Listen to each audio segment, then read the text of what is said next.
제가 언젠가 인터넷으로 서울대 최인철 교수님의 강의를 들은 적이 있는데요. 이분이 이제 그 강의에서 첼리스트 파블로 카잘스라는 분의 이야기를 들려주는 걸 제가 들었습니다. 이 파블로 카잘스라는 분이 어마어마한 연주가였나 봅니다. 별명이 첼로의 거성, 또 20세기 첼로의 거장, 이런 별명이 따라다니는 연주자라고 하는데요. 아무한테나 이런 별명 붙이지 않는 거 아닙니까? 대단한 연주가였는데 놀라운 게 뭐냐 하면은 그렇게 이미 첼로의 거성이라는 첼로계의 큰 별이라는 그런 별명을 갖고 있는 이분이요, 93세가 될 때에도 하루에 3시간씩 첼로 연습을 했다는 겁니다. 이게 굉장히 독특하고 또 체력도 되게 좋으셨나 봅니다. 그래서 이제 어느 분이 인터뷰를 하면서 이분에게 물었다는 거예요. 선생님은 이미 세계적인 연주가이신데 아니 왜 93세라는 연세에도 쉬지 않으시고 하루 3시간씩이나 그렇게 연습을 하십니까? 무슨 특별한 이유라도 있으십니까? 그랬더니 이 93세 파블로 카잘스가 뭐라고 말하는가 하니까 요새 내가 실력이 조금 느는 것 같아서, 그걸 보는 즐거움 때문에. 그러면 이 교수님이 이제 이걸 파블로 카잘스가 했던 영어로 이제 이거를 설명을 해주는 겁니다. 제가 발음이 안 좋아서 화면으로도 제가 좀 띄웠는데요. 이렇게 말했습니다. I'm beginning to notice some improvement. 여기 이제 beginning to notice라는 이게 중요하다고 그렇게 교수님이 설명을 하는데, 이게 어떤 의미인가 하면은요, 예전에 우리가 초등학교 때 방학 되면 숙제를 가끔 주잖아요. 이제 이 씨앗을 심으라. 그래서 방학 동안에 이 씨앗이 자라는 것을 관찰해봐라. 기억나시죠? 그러면 이제 이 아이들이 이제 무슨 요즘으로 치면은 그 종이 컵이나 혹은 마당에 있는 아이들은 이제 뒷마당에 가서 이 씨앗을 심어요. 그리고는 눈 빠지게 기다리잖아요. 매일 아침마다 눈 뜨면 이게 싹이 트나 가서 보고 싹이 트나 가서 보는데 이게 트지를 않아요. 그렇게 한참을 기다렸는데 어느 날 이게 튼 것 같기도 하고 안 튼 것 같기도 하는 어떤 초록색 푸릇푸릇한 어떤 싹이 올라오는 그 상태. 그래서 아이들이 탄성을 지르면서 와, 뭐가 보인다. 이게 beginning to notice래요. 93세 이미 첼로 연주계의 거성이라는 평가를 받던 이분이 왜 하루 3시간씩 연습을 하느냐? 누구에게 보여주기 위하여 연주를 앞두고, 이게 아니에요. 거의 대부분의 연주가들은 보여주기 위해서 연습하잖아요. 제가 알기로는 그렇습니다. 그런데 그 단계를 넘어서면은 보여주기 위해 연습을 하는 것도 있지만 즐기는 거예요. 그 어린애들이 이제 푸릇푸릇한 기다렸던 싹시 눈이 조금 올라올 때 막 탄성을 지르며 행복해하는 그 즐거움 때문에 93세 할아버지가 나는 매일 3시간씩 첼로를 연습하고 있다. 제가 그 강의를 들으면서 다른 거 다 그냥 차치하고 부러웠습니다. 뚜렷한 인생의 목표가 있고 그 목표를 향하여 달려가는 그 과정에서 매일매일 그렇게 탄성을 지를 수 있는 어떤 삶의 목표가 드러나고 있다면 뭐가 더 부럽겠습니까? 그러면서 이 교수님이 이제 이 드리븐이라는 영어 단어를 가지고 제 기억으로 청소년들을 대상으로 했던 강의라서 이제 영어 설명도 많았습니다. 이 드리븐이라는 이 단어를 가지고 뭘 권하느냐니까, 여러분들이 새로운 삶을 살기 위해서는 이 질문을 해야 된대요. 나는 드리븐 되어 있는가? 그러면서 이제 문법을 가지고 현재 완료형이니 과거 완료형이니 막 이런 설명을 하면서 이 드리븐을 뭐라고 이제 말하는가 하니까, 여기서 말하는 드리븐은 투지가 넘치는, 질주하는 이런 뜻을 갖고 있다. 매일 이걸 스스로에게 물어야 된다. 여러분은 여러분 인생에서 발견한 어떤 목적이 있어서 그 목적을 향하여, 그래서 차 운전하는 걸 드라이브라 그러잖아요. 이 드리븐 하는 거, 여기에 한번 인생을 걸고 그렇게 달려가는 거. 93세 그 할아버지가 이제 내가 첼로 연주가 음이 트는 것처럼 보인다. 사람들이 거성이니 거장니 이런 데는 별로 관심이 없고 이 즐거움을 가지고 93세까지 행복하게 살 수 있다면 여러분에게는 이런 즐거움이 있으신가요? 예전에 그 나온 책 중에서 그 릭 워렌 목사님이 쓴 목적이 이끄는 삶이라는 책이 있었는데요. 뭐 내용도 내용이지만 저는 이 제목 때문에 이 책을 참 소중히 여기고 있습니다. 이제 미국 사람이 쓴 책이니까요. 원제가 The Purpose Driven Life, 여기도 드리븐이 나오잖아요. 이 책이 지금 뭘 강조하는가 하니까 문법적으로 이 드리븐이 이게 합성으로 쓰여지면 무엇의 주도로 또 무엇의 중심으로 이런 뜻이 되기 때문에 이 목적이 이끄는 삶이라는 제목 자체가 뭘 강조하는가 하니까 우리 인생은요, 누군가의 혹은 무엇인가에 의하여 영향을 받을 수밖에 없기 때문에, 그렇기 때문에 우리가 질문해야 되는 거예요. 그럼 내 인생은 무엇이 견인하고 있는가? 무엇이 내 인생을 끌고 가고 있는가? 요즘에 그 사회적으로 문제가 되는 게 자꾸 이제 어떤 사람을, 청소년을 악하게 영향을 미쳐가지고 그 무슨 용어가 있잖아요. 그 아이를 이렇게 그냥, 그래서 이제 굉장히 성적으로 유린을 하든지 돈을 다 그냥 착취를 하든지 이런 악한 범죄가 지금 득세를 하고 있는데요. 만약에 그렇게 그 드리븐하는 그 대상이 엄청나게 훌륭한 분이라면요, 그 아이가 뭐냐면 정신을 쏙 빼놓고 그렇게 흠모하고 따라가는 그게 범죄자가 성적으로 죄 지으려고 유혹하는 게 아니라 그 대상이 어마어마하게 존경할 만한 분이라면요.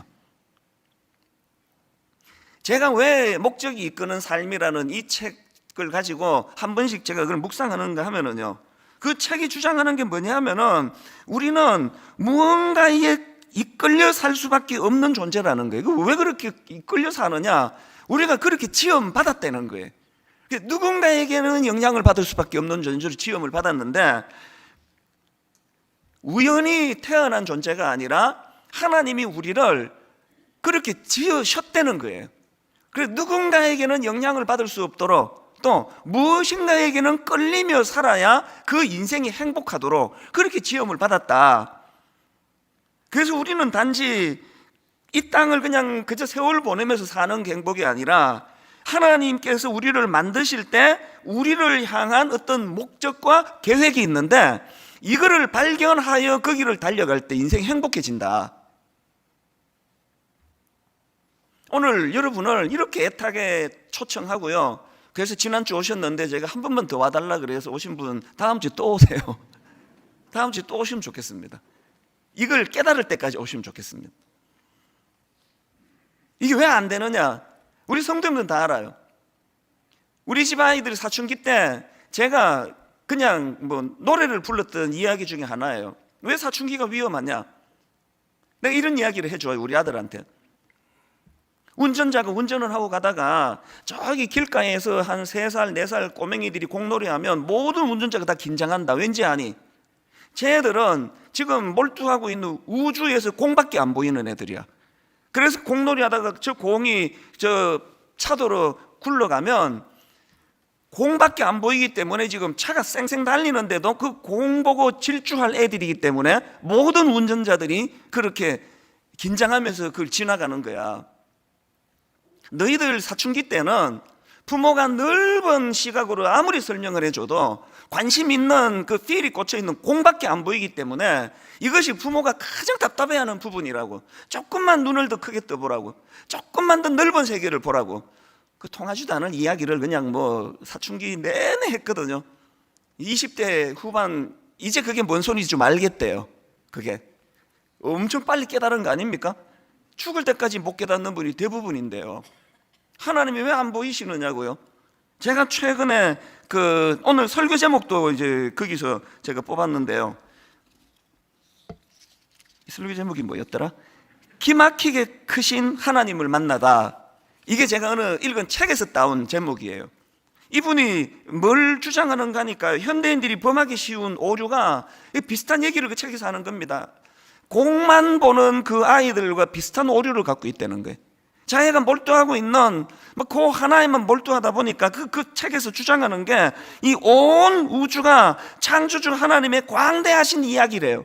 온 우주가 창조하신 하나님의 스토리 없이는 설명이 되지 않는 것들이 다 꽉 차 있는데, 온 우주에서 3살 먹은 애가 즐겁게 공놀이하는, 공에만 몰두하는 그 아이가 공밖에 안 보이듯이, 그래서 막 차도로 튀어가다가 교통사고 나고 그런 거 아닙니까? 오늘 여러분을 초대한 건요, 그렇게 분주하게 달려가던 그 걸음 잠깐만 좀 멈추시고 공만 보지 마시고 한번 주변도 둘러보시고, 저는 가을이 되면 황홀해요.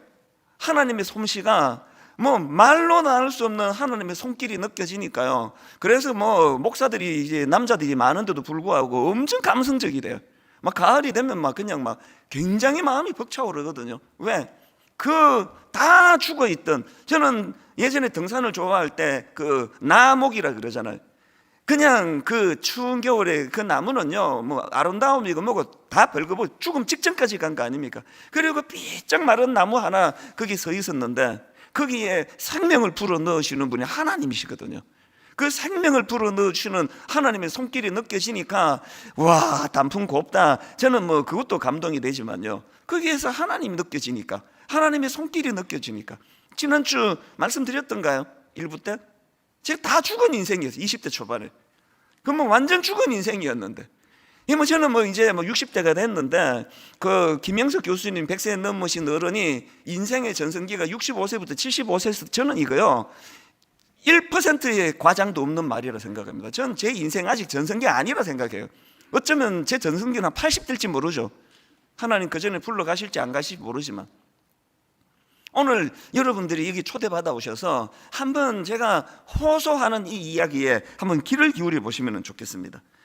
지난주 제가 탕자의 비유를 가지고, 그 탕자에 있던 둘째 아들이 아버지 앞으로 돌아왔을 때 그 아버지가 참 가락지를 끼우고 그 신발을 신기고 살찌 송아지를 잡아가지고 잔치를 베풀면서 그를 환대했다는 말씀이 주제였다면, 오늘 드리고 싶은 말씀은요, 우리가 창조주 하나님, 날 만드신 분, 날 설계하신 분, 여러분 텔레비전 하나 사가지고 그거 잘 활용하려면요, 컴퓨터 하나 사가지고 잘 활용하려면, 제가 희한한 걸 발견했어요.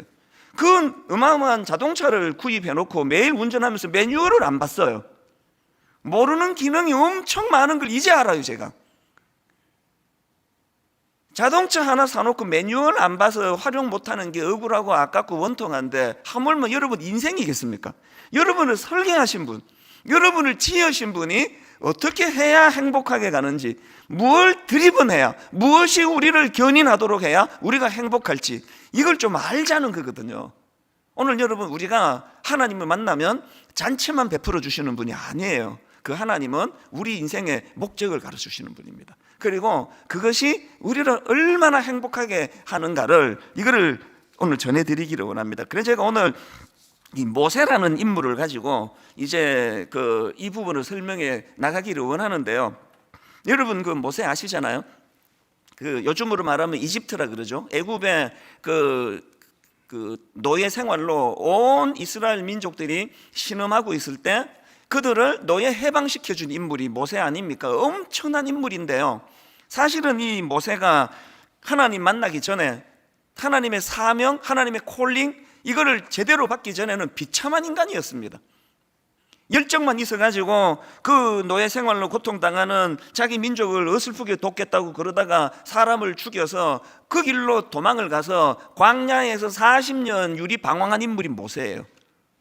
오늘 본문에서 하나님을 만나던 그 상황도요, 비참하던 상황이, 장인의 사업체에서 양을 돌봐주면서 그렇게 생계를 연명하고 있던 인물이 모세였는데, 바로 그 모세가 이제 오늘 본문에서 하나님의 부르심, 콜링이라 그럽니다. 하나님의 부르심을 받고 사명을 깨닫고 인생이 달라지는 그 이야기거든요. 저는 오늘 여기 초대되어 오신 귀한 손님들, 여러분 인생에 오늘이요, 막 이 자리에서 불꽃이 튀고 이 자리에서 뭐가 막 그냥 막 갑자기 어떤 할아버지가 나타나가지고 나 하나님이다 이렇게 하는 일이 없습니다. 오늘 이 자리에서 인생이 뒤집어지지 않을 수도 있지만 원리를 알고 있는 게 중요하거든요. 여러분 반드시 인생의 매뉴얼을 가지고 자기를 돌아보셔야 되는데요, 그래서 저는 오늘 초대되어 오신 분뿐만 아니라 오래 교회를 다니면서도 신앙생활에 진짜 중요한 핵심이 뭔지를 모르고 교회 왔다 갔다 하신 분들에게 오늘 원리를 발견하고 깨닫게 되는 그런 귀한 예배의 시간이 되기를 바랍니다.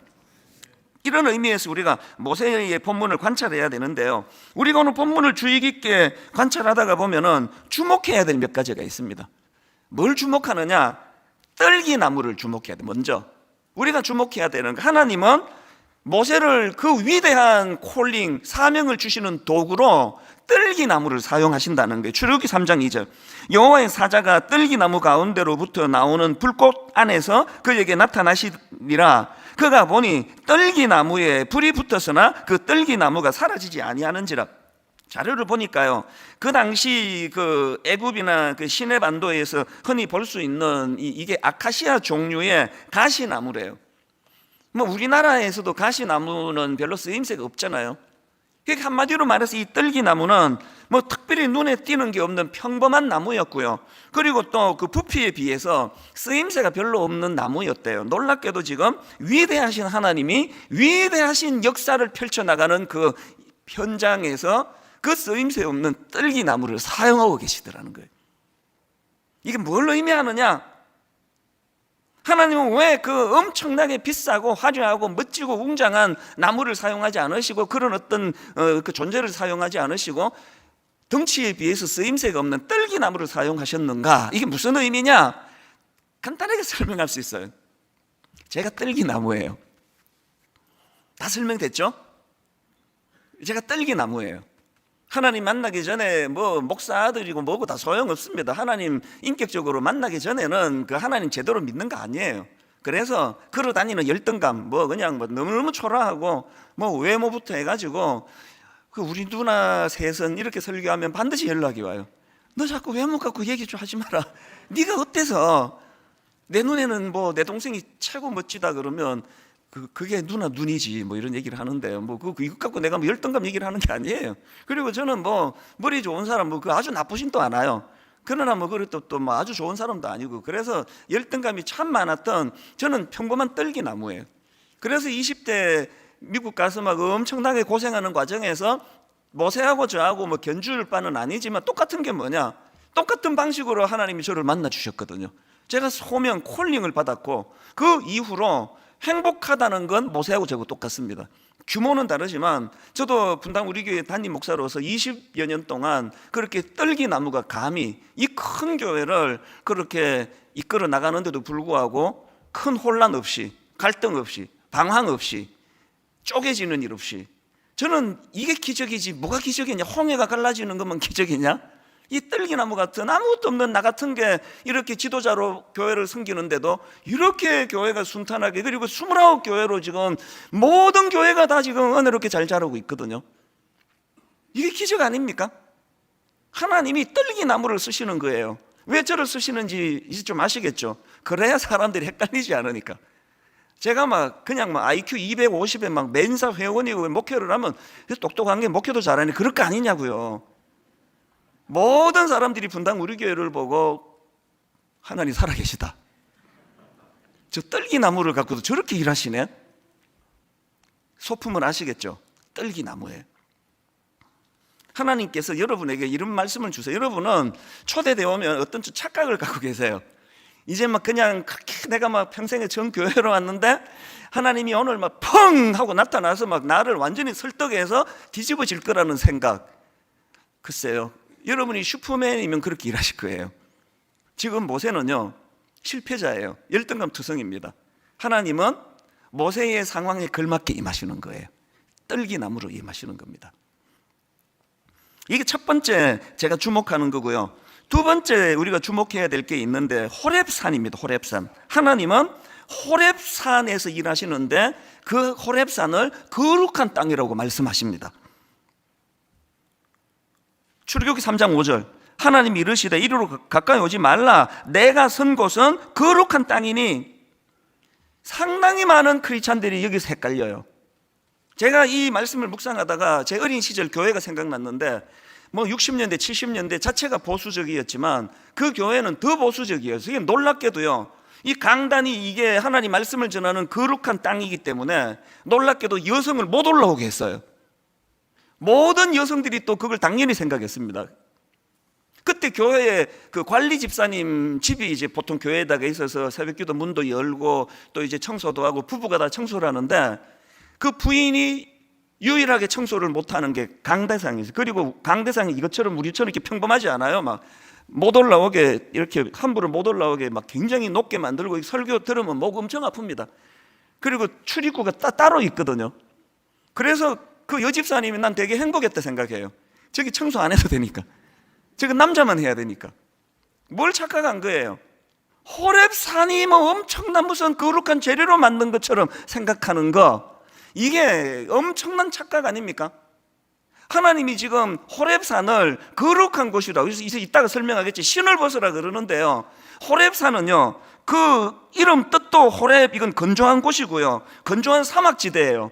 그 요새 그 땅으로 파면은 그 몇 푼 못 받아 팔려고 하는데, 누가 그 사막 땅을 비싼 돈 주고 사겠냐고요. 잘 들으셔야 됩니다.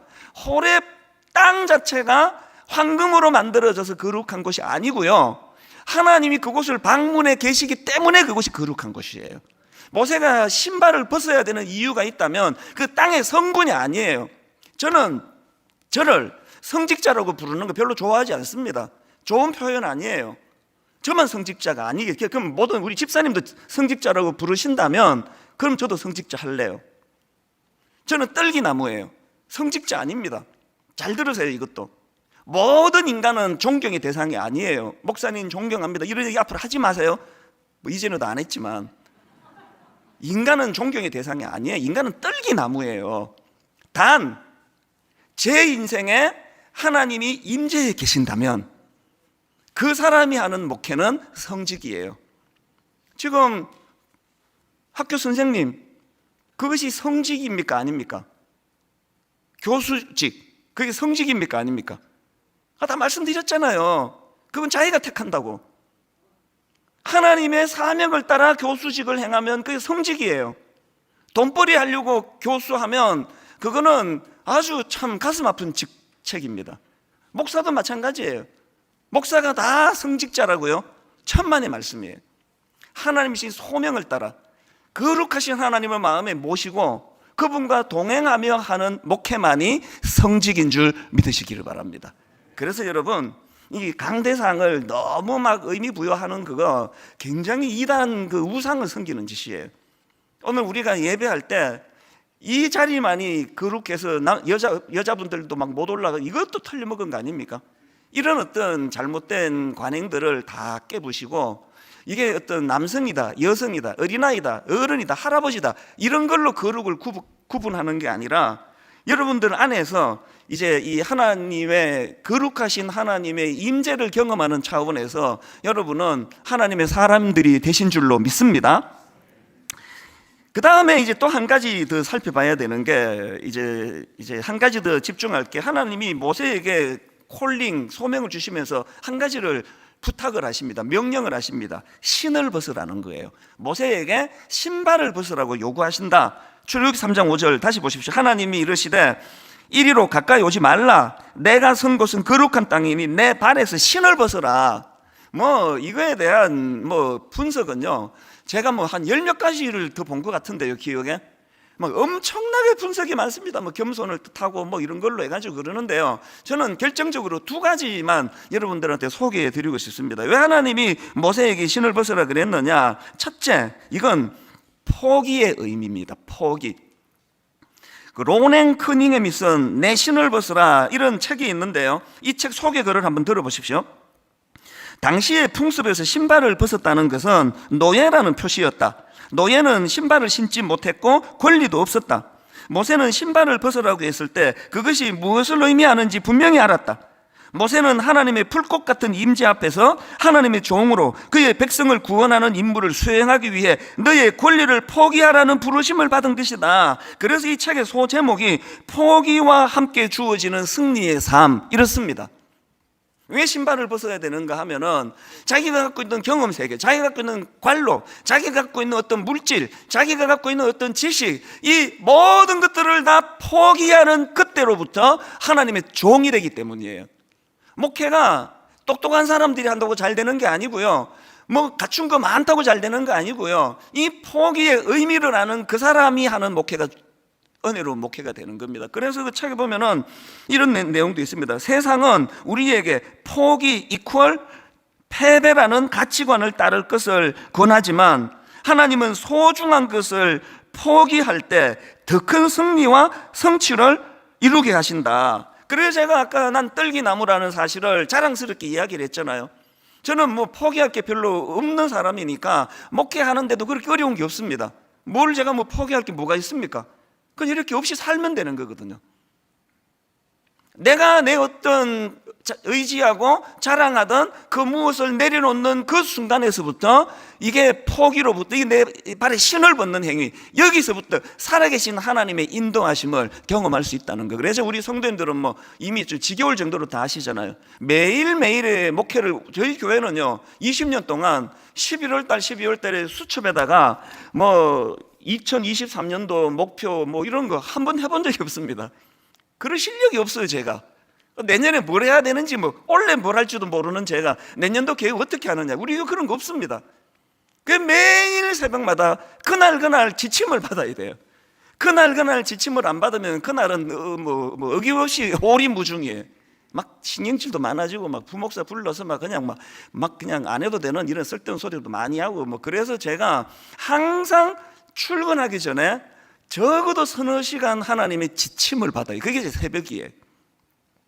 이게 신을 벗는 거예요. 포기하는 거.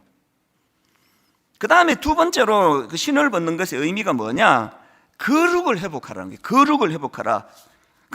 뭐 신을 벗으라고 말씀하신 의미가 뭐냐고 막 엄청나게 많은 분석들을 하지만 어떨 때 보면 좀 웃겨요. 그게 왜? 하나님이 말씀하세요. 그 이유를. 그 5절에 나오거든요. 한번 다시 보십시오. 하나님이 이르시되 이리로 가까이 오지 말라. 왜? 네가 선 곳은 거룩한 땅이니. 그 다음 보세요. 너의 발에서 신을 벗어라. 왜 신을 벗어라고 이제 설명해 주시잖아요. 잘 들으셔야 됩니다. 기독교는요 낮아짐의 종교예요. 내 모든 것들이 배설물, 이게 쓰잘데없는 것이라고 그걸 포기하는 종교고요. 그런가 하면 우리 기독교는 더 중요한 거, 거룩을 추구하는 종교예요. 그 교회가 사람 많이 모이네? 좋은 교회네? 아닙니다. 사람 많이 모여서 좋은 교회가 아니라 거룩을 추구하는 교회가 좋은 교회예요. 저 사람 예수 믿고 뭐 엄청 일이 잘 풀렸다고 떠들고 다니네? 일 잘 풀려서 떠드는 그게 성숙이 아니고요. 예수 믿고 거룩해진 그게 성숙입니다. 야, 우리 목사 설교 진짜 잘해. 그냥 입에다가 모터를 달아놨는지 막 설교 청산유수 같이 해. 그래서 좋은 목사가 아니고요. 거룩을 추구하는 목사가 좋은 목사예요.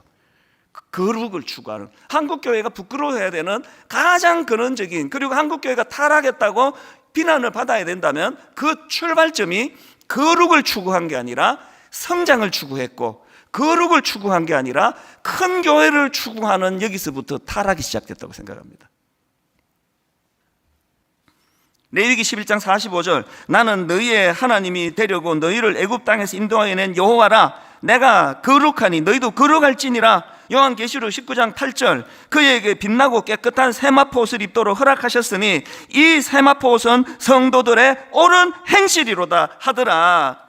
예수 믿고 복 받았다는 얘기는요, 예수 믿고 내 행실이 달라졌다는 그 얘기는 같아야 돼요. 예수 믿고 취직하고 돈 잘 벌고 가게 잘 되고 이거 전부 다 별책부록이고요. 예수 믿고 가장 아름다운 건 그 우리 주인 되시는 주님의 거룩하고 아름다움을 닮아가는 건데, 그게 거룩이에요. 거룩. 새생명 축제 할 때마다 제가 자괴감을 느끼는 게 이거예요. 왜 이렇게 안 오시려고 그러는 거예요 도대체. 이거 불러서 두들겨 패려고 부르는 것도 아닌데 왜 이렇게 여기 한번 오는 게 이렇게 어렵냐고요. 그 모든 책임이 우리에게 있는 거 아닙니까? 목사가 그렇게 보이지 않는데 무슨 거룩한 말을 한단 말이야. 입만 갖고 떠드는 거지.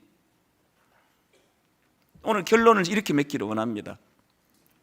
사실 제가 참 떨기나무였는데 대학교 다닐 때를 보면은 정말 저는 개념 없이 살았어요. 그래서 제가 대학교 2학년 때 전공 교수님한테 불려가가지고 너 인생 이렇게 살지 마라. 어마어마하게 제가 막 꾸지람을 들었던 기억이 선명해요. 어떻게 이렇게 생각 없이 사느냐고. 너 도대체 뭐냐? 머리는 왜 달고 다니느냐고 막 엄청나게 막 저를 질책하고 꾸짖었는데요. 웃기는 게 뭔지 아세요? 그렇게 1시간 교수님께 개념 없다고 욕먹고 바로 놀러 갔어요. 근데 내가 생각을 해봐요. 하나님 왜 이렇게 개념 없이 살았지? 꿈이 없었던 거예요. 누구도 저에게 목표를 가르쳐 준 사람이 없었어요. 목표가 없으니까. 난 이제 3학년 2학년만 주고 미국 이민 갈 거니까, 졸업 안 할 거니까 1년 2년 막 노세 젊어서 노세 뭐 중간고사 기말고사 뭐 좀 다 놀았습니다. 난 미국 갈 건데 뭐 여기 졸업 안 할 건데. 그게 아무 개념 없었던 거는 꿈이 없었기 때문이에요. 저 62살이거든요 우리 온 식구들 중에 제가 꿈이 가장 큰 소년이에요. 우리 온 가족 중에 꿈으로 가슴 벅찬 사람 제가 1번 그리고 2, 3, 4번 있는데 얘기 안 할래요. 가슴이 너무 벅차요. 오늘 새벽에도. 여러분, 제 인생은요 지금까지는 연습 기간이었고요, 제 인생은 지금부터 시작입니다. 이게 그냥 뻥치는지 지켜보면 아실 거 아닙니까? 여러분, 이 교회에서 이제 어떤 일들이 펼쳐질지를 여러분 이제 곧 보시게 될 거 아닙니까? 본격적으로 하나님 꿈 펼치기도 전이에요. 지금 오늘 처음 초대받아 오신 분들을 포함해서 오늘 예배드리는 모든 분들이 두 가지 기억하셔야 됩니다. 새세면 축제, 하나님은 환대해 주시는 분이에요. 어떤 경우라도, 어떤 그 궤도에서 낙오가 되고 멀리 떠나갔다 할지라도 돌아오기만 하면 하나님은 그 인생을 환대해 주세요. 잔치를 베풀어 주십니다. 그리고 더 중요한 거, 잔치만 베풀어 주시는 게 아니라 그 인생의 의미를 깨닫게 해주세요. 매일매일이 뭐 제가 하는 일이 그냥 어마어마하게 좋은 일이라서 보다는 저는 매일매일의 일상이 너무 황홀해요. 매일매일의 일상이, 나이가 들어가는 게 저는 너무너무 기쁘고 좋은 사람이에요. 왠지 아십니까? 아까 93세 그 할아버지 연주자한테서 들었잖아요. 이제 제 인생이 조금 하나님의 뜻을 이제 알듯 말듯 우미 털듯 말듯 그래요. 그러니까 너무 행복한 겁니다. 오늘 여러분들에게 우리 이 찬양으로 여러분들을 좀 섬기고 싶은데요, 주께 가까이 날 이끄소서, 간절히 주님만을 원합니다. 채워주소서. 무엇으로? 주님의 사랑으로. 그래서 진정한 찬양 들을 수 있도록. 여러분, 목마름이 필요해요. 하나님 저렇게 앞에서 확신을 갖고 그렇게 떠들어대는 저 목사처럼 나도 한번 하나님 만나고 싶습니다. 이 간절함이 필요해요. 이 찬양을 통해서 성령님이 여러분 마음을 두드려 주시리라고 믿습니다.